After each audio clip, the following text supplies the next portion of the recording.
este video. Yo soy Diana Perdomo de la carrera de Letras y les hablaré de la literatura latinoamericana. O, para ser más precisa, haré un breve análisis desde mi punto de vista si de verdad existe una identidad latinoamericana dentro de la literatura o no.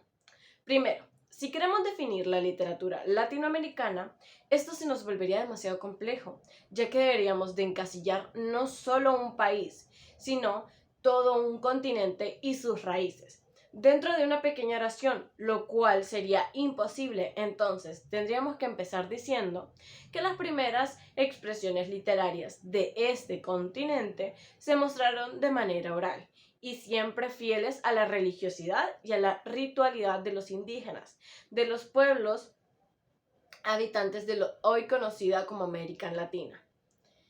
De ahí en más, lo que dio un inicio a la literatura fue la época precolombina, marcada por todos estos diarios que relatan la llegada de los colonizadores a nuestras tierras, donde se ve claramente las grandes diferencias que habían y el daño que los españoles hicieron de manera social a los pueblos. Claro que también hablamos de los daños que se hicieron en cuanto a territorio y el saqueo que se hizo, pero sobre todo el daño que le hicieron a la identidad que ya tenían estos pueblos claramente divididos, pero que de alguna forma tenían su propia identidad marcada. Sin embargo, estos querían borrar todas sus raíces y volverla a una sola, volverla a la religiosidad del cristianismo. Ahora bien, en cuanto a estas crónicas o diarios escritos por los colonizadores, podemos encontrar primero que carecen de literatura.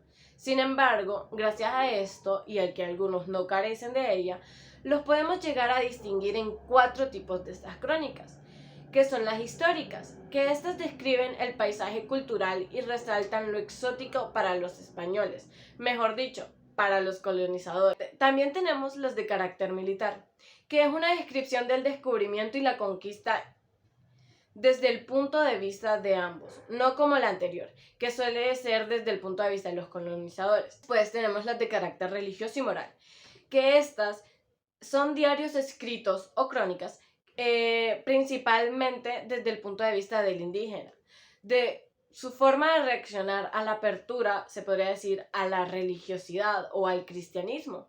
Y por último, también están las de carácter literario, que se centra sobre todo en explicar el periodo precolombino, o sea, la conquista y la consolidación de la sociedad colonial. En esta época podemos rescatar lo que serían los primeros contactos entre los colonizadores y los pueblos indígenas. Ahora veremos la literatura latinoamericana dentro del periodo colonial, que esta la podríamos categorizar o caracterizar porque surge la literatura como tal, donde se crean los géneros literarios y la estética para escribir de la que antes se carecían. También aquí sobresale mucho la composición en versos y de que éstas suelen ser de contenido épico y lírico.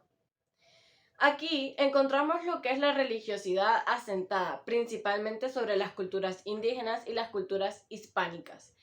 De ahí encontramos que del barroco se toma el subtismo y el intimismo, que aquí hacemos más alusiones a todo lo que respecta a la mitología, ya sea de mitología grecolatina o de indígenas. También encontramos que del Renacimiento se incorpora el humanismo y que la realidad va por sobre el sentimiento. Y aquí entramos en quién es Sor Juana Inés de la Cruz, que ya pertenecía al barroco novohispano. Entonces, ¿quién era ella? A ella la podemos llamar como uno de los principales exponentes del siglo de oro de la literatura en español. Ella era mexicana y nació en 1695. Se le considera como una de las más importantes escritoras, dado que para cuando ella podía incorporarse a la literatura, esto en realidad no podía ser, ya que era prohibido para las mujeres. Las mujeres no podían tener ningún tipo de educación, algo que para ella no estaba bien, en lo que ella fue en contra. También recalcando que Sor Juana Inés era religiosa jerónima. Por ello, la oposición que ella tenía hacia la idea de que solo el hombre podía educarse era mayor desconcierto para los demás. Ella llegó a vestirse como hombre, con tal pudiera educarse de la misma manera que ellos.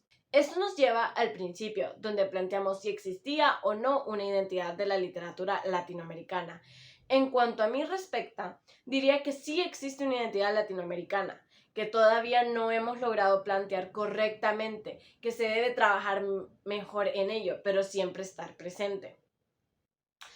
Esto lo podemos tener presente también en el libro de Antología de la Literatura Hispanoamericana de Arturo Rioseco, donde hace una recopilación de escritos que demuestran la fuerte presencia latinoamericana que todos estos escritores tenían, independientemente de que algunos habían nacido en otros países, pero ya siendo criados aquí, se podía notar en estos libros o en sus relatos este compromiso que tenían con Latinoamérica. Incluso podríamos tomar la oración del hondureño de Froilán Turcios como un punto principal para admitir la identidad hispanoamericana como algo presente en el día de hoy, la cual debemos seguir construyendo día con día y no dejarla de lado.